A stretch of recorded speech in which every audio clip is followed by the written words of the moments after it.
Welcome to Faith Mornings, a space to breathe, a space to rest, a space to remember that your story isn't over and your struggle isn't wasted.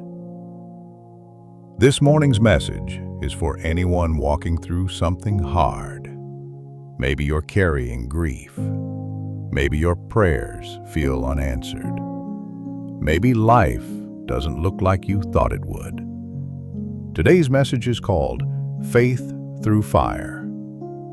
How we hold on to hope, even when everything around us feels like it's burning down. What faith looks like in the fire. Let's begin with something real. Faith isn't proven by how loud we praise when things are easy. It's revealed in how we hold on when everything's falling apart. When the doctor says the word cancer, when the marriage ends, when the friend disappears, when the job is lost, when the anxiety is too heavy to hide anymore.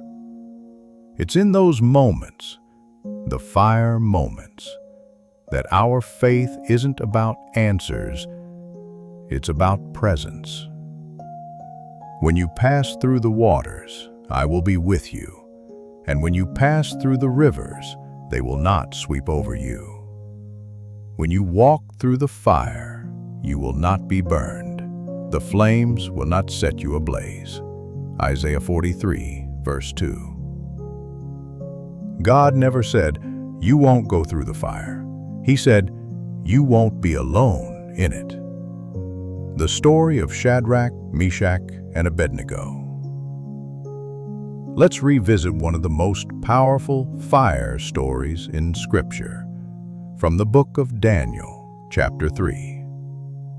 Three young men, Shadrach, Meshach, and Abednego, were commanded to bow down to a golden statue, but they refused to betray their faith in God. So King Nebuchadnezzar ordered them to be thrown into a furnace. The fire was heated 7 times hotter than usual. The soldiers who threw them in died from the heat. But inside the flames, the king looked and saw 4 men walking unharmed in the fire. One of them looked like a son of the gods.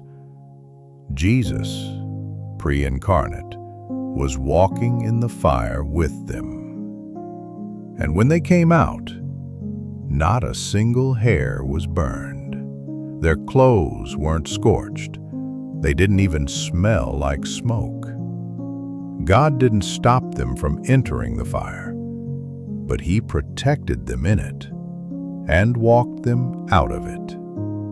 That's the faith we need, not just faith to be delivered from the fire, but faith to trust God in the middle of it. First, when life burns around us, let's get honest for a moment. Some of you are in a fire right now. Maybe it's emotional, depression, anxiety, heartbreak. Maybe it's financial, bills piling up, no end in sight. Maybe it's spiritual. You feel numb, distant from God, unsure what to believe, and maybe you feel like God has gone silent. You're not alone. Even Jesus cried out on the cross, my God, why have you forsaken me?" Matthew 27:46. He understands your pain.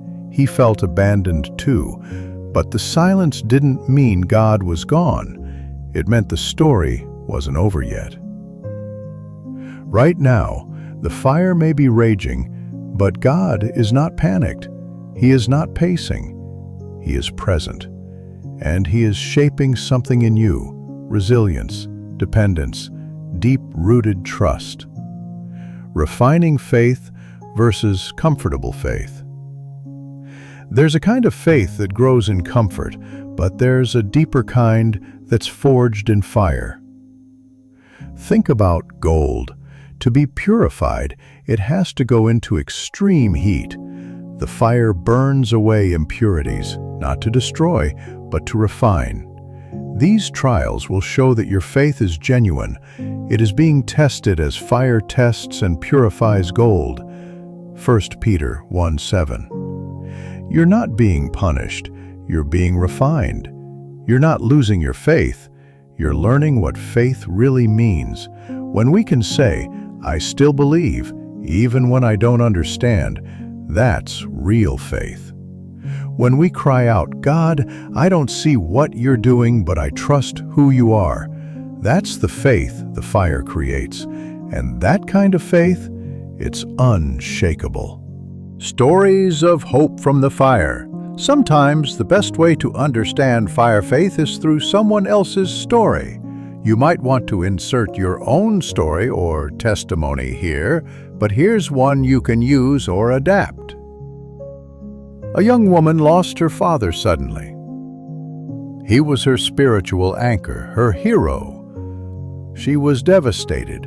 For weeks she couldn't pray, she couldn't worship. She felt numb, but she decided to just keep showing up.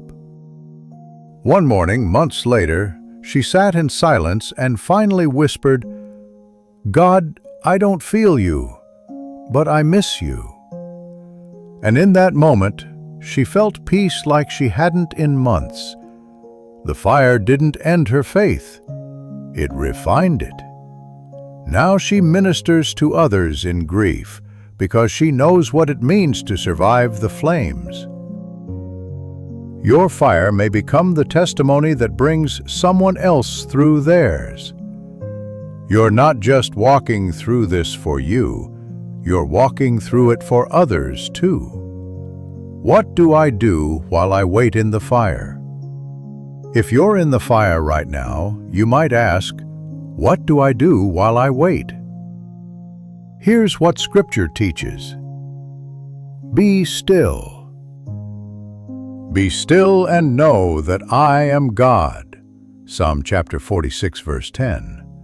Sometimes silence is where God speaks deepest. Keep showing up. Even when it's hard, even when you don't feel it.